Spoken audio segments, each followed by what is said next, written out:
स्वागत है आपका अपने चैनल एकलव्य स्टडी पॉइंट पे। और मेरा नाम है सचिन। और आज की इस वीडियो में हम कविता के बहाने जो कविता है इसके एमसीक्यू देखने वाले हैं, जो कि आपके फर्स्ट टर्म के लिए काफी ज्यादा इंपॉर्टेंट है। तो आइए वीडियो को स्टार्ट करते हैं।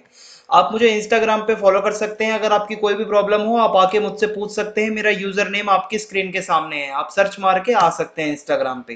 टेलीग्राम ग्रुप अगर आप ज्वाइन करना चाहते हैं तो आपको टेलीग्राम ओपन करना है, उस पर जाके class 12 ESP new group search मारना है। वहां पे 12,000 से ज्यादा स्टूडेंट ऑलरेडी ज्वाइन कर चुके हैं, तो आप आके ज्वाइन भी कर सकते हैं।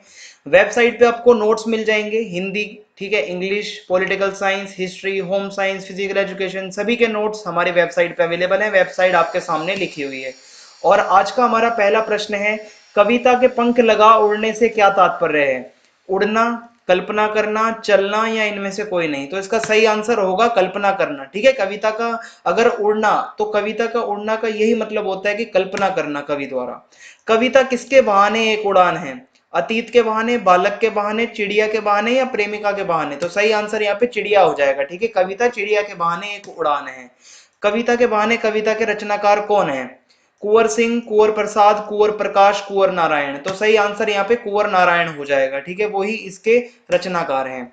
कविता फूलों के बहाने क्या है? गिनना, खिलना, हंसना, उड़ना? तो सही आंसर यहाँ पे हो जाएगा खिलना। फूलों के बहाने क्या है? कविता खिलना। कवि के अनुसार कविता की उड़ान को कौन नहीं जान सकता? चिड़िया, फूल, बच्चा, या वायु? तो सही आंसर हो जाएगा चिड़िया। ठीक है, कि कवि जो, अगर आप कविता को पढ़ोगे तो कवि ने यह बताया कि उनके अनुसार चिड़िया जो है वो कविता की उड़ान को नहीं जान सकती।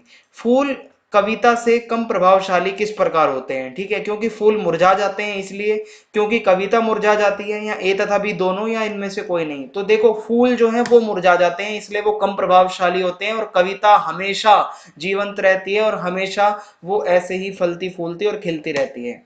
कविता के बहाने कविता में किसके अस्तित्व पर विचार किया गया है? मनुष्य के, प्रकृति के, कविता के, या उपरोक्त सभी? तो सही आंसर हो जाएगा कविता। जो ये कविता के बहाने कविता है, इसमें बात ही पूरी कविता की गई है। ठीक है, कि कविता का क्या अस्तित्व होता है।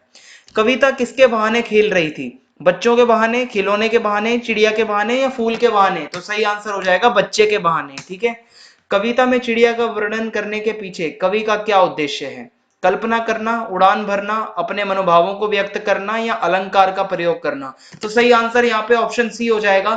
जब कविता के अंदर कवि ने ये बताया कि चिड़िया, तो चिड़िया का मतलब होता है कि कवि अपने मनोभावों को व्यक्त करता है। ठीक है, जो मनोभावों की उड़ान है, और कैसे उसी तरीके से यहाँ पे चिड़िया का भी वर्णन कर देता है कवि।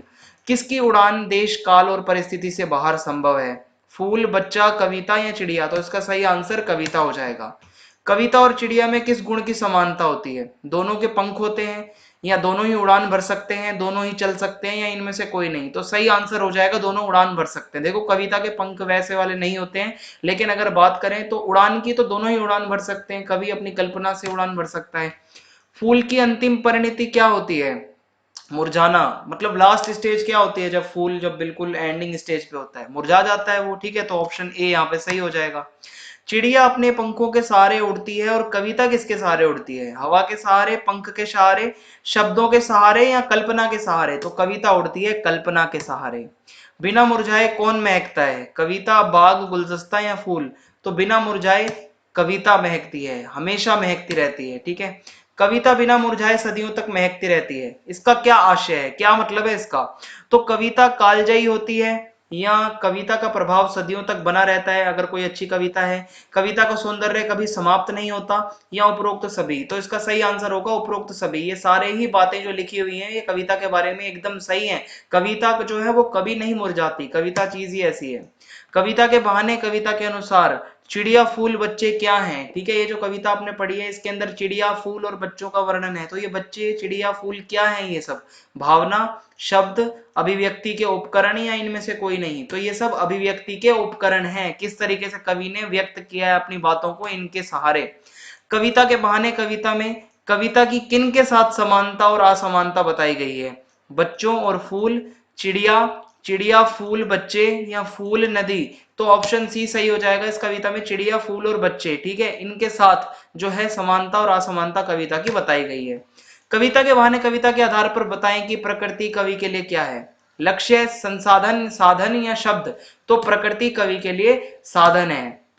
कविता पढ़ते और लिखते समय काल के बंधन टूट जाते हैं और बच्चों के खेलते समय धर्म के बंधन टूट जाते हैं, भेदभाव के बंधन टूट जाते हैं, संकीर्णता के बंधन टूट जाते हैं, या उपरोक्त सभी। तो सही आंसर हो जाएगा उपरोक्त सभी।